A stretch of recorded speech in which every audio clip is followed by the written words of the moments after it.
YouTube channel. I am Mary Crown.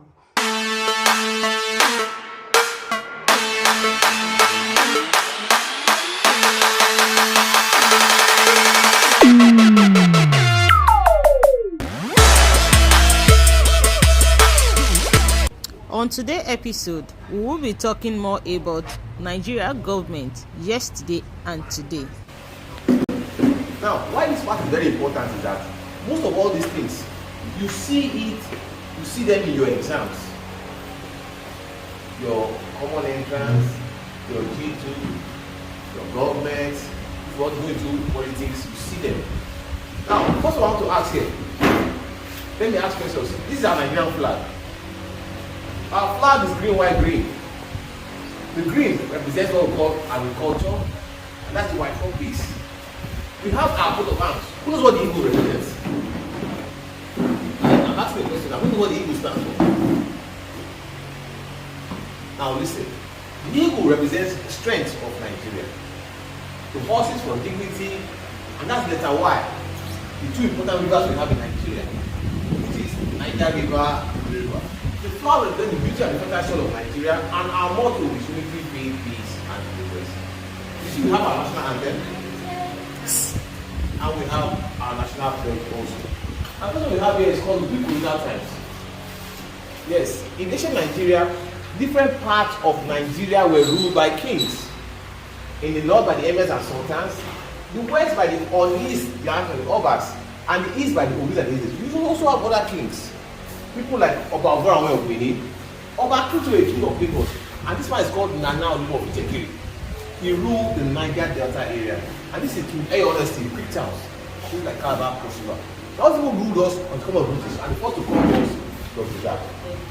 After Lord Lugard, we had Clifford, then had Bodilon, Uncle Richards, John Mafasi, and James Robinson. Now they ruled us till October 1st, 1960, and that's when we had our independence. Yes. Various speeches were done, and our first prime minister was this man. Yes, this is Abubakar Tafawa Balewa. And after that, our first black governor general and president of Nigeria was Dr. Nnamdi Azikiwe. Now, when Nigeria was being carved out, Nigeria was carved out into 4 regions now. Before we had states, we had what we call regions. Northern region there by Ahmadu Bello, Western region there by Rafina Awolowo, Eastern region there by Bakaro Fara, and there's Osadebe in Lagos. Our first IG, Sir Louis Egbert. And after that, we had what we call a coup. You know what a coup is? Now listen, a coup is when you seize power by force, forceful takeover by the military. And that was what happened here. The coming of the Aguilos regime. And you can see the administrators of the 4 regions.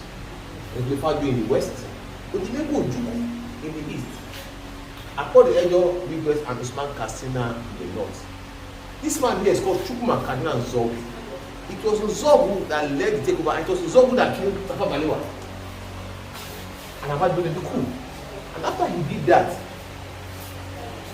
there was a retaliation by the Danjuma team, in which AOC and Fagbe were killed also.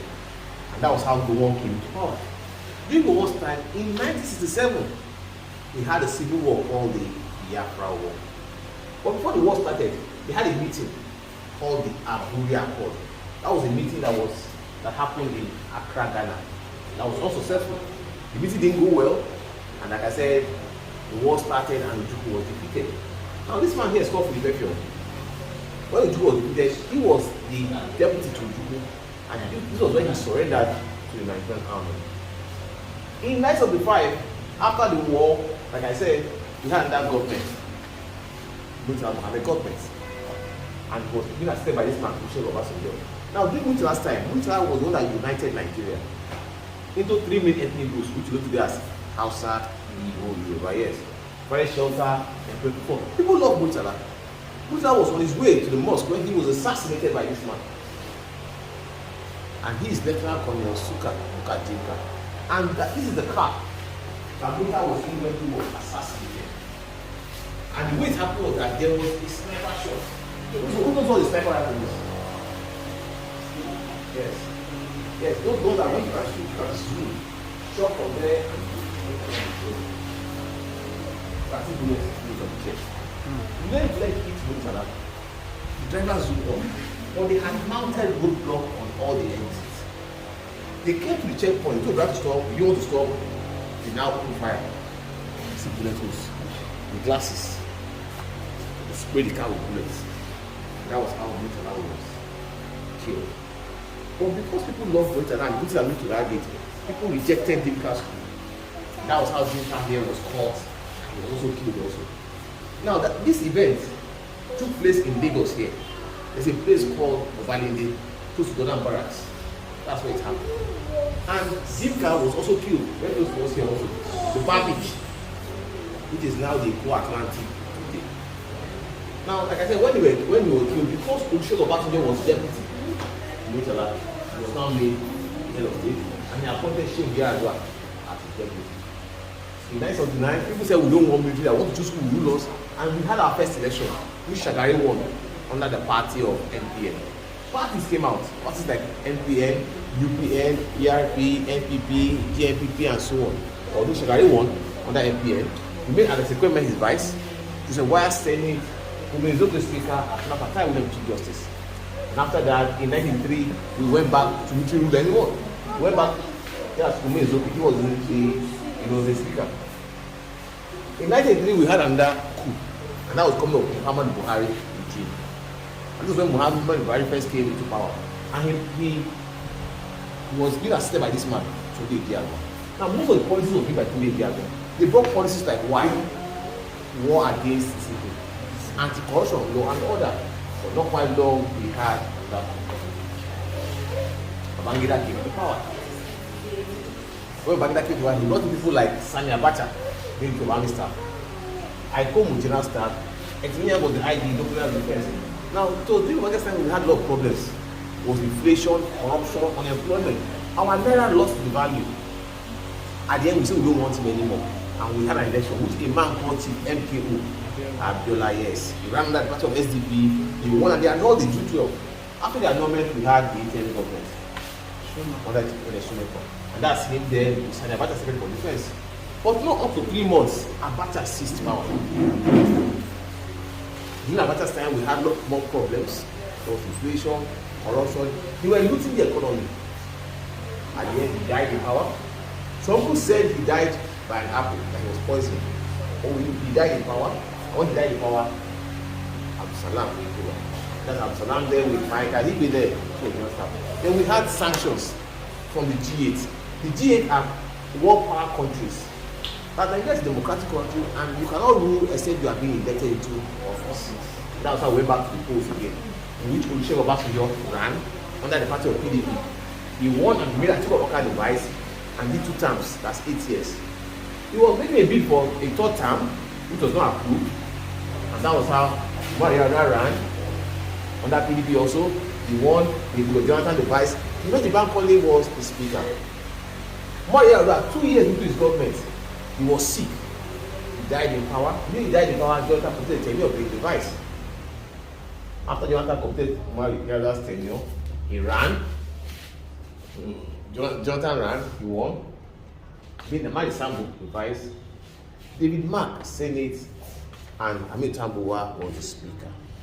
After Jonathan completed his first term, he went to run for 2nd term, which he ran with Muhammadu Buhari, and he lost. So Buhari was made the president, Buhari was the vice, Bukola Saraki Senate, and Yakubu Dogara the speaker. After Buhari did his first term, he now ran with Atiku Abubakar for 2nd term, which he won also. So he's still our president, Buhari is our vice, Ahmed Lawan, the new Senate president, and Femi Bajamila the speaker. Now that's the car. The car still works and still runs. Yes. Part of the job of the museum is to maintain all our collections. Yes. And these are the original tires that came with the car. You can see bullet holes in the tires. Yes. You can see bullet holes. Now, part of the way they used to slow the car down was to target the tires. Yes.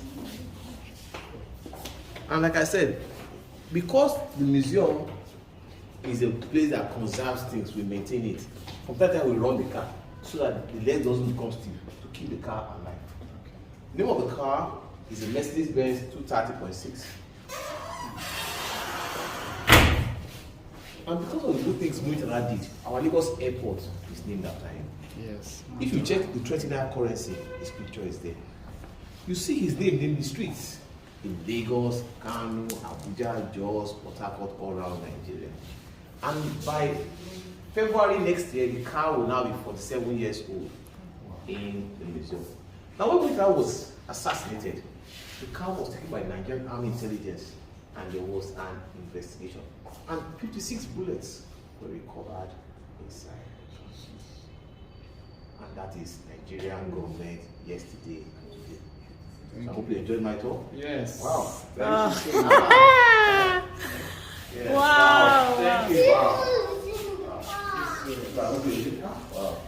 Thank you. Yes. Thank you. Now, Please, what's your And name? Mr. Uche. Thank you so much Yes. for this Yes. tour. You really did justice to it. Thank you very We much. thank you and we appreciate you because it's good to meet people like you that knows the history Thank for you. us to also know more. Thank you. You so much. We appreciate you. In fact, you made our holiday. Yes. And last but not least, if you check up there, you see traces of bloodstains. Yes. Yes. We have to clean that because so it will not destroy the upholstery of the car. Yes. Thank you so much. So, Ross. Thank you, sir. Thank you, sir. Okay. Yes. Now the name of this flag here is called the AFRC, Armed Forces Council Flag. Okay. And they have meaning. You can see different colors. The green here represents the Nigerian Army. Yes, they take care of the land. You can see the navy blue there. You can see the sky blue. Sorry, the air force in the air. The navy blue there on the water. And you can see this red is civil defense. The civil defense are paramilitary. They protect civilians in time of war. Yes, and also you can see the flag. Yes, and that's why they call him the president, commander in chief of armed forces. Yes, yes. Everybody's under the president. Thank you, Ross. Thank you, sir. We appreciate it. Yes, sir. Yes, what does it mean? What does the green mean? The green means agriculture. What did I say? And the white peace. Yes. Next time when your woman brings you again, I will ask you. Yes.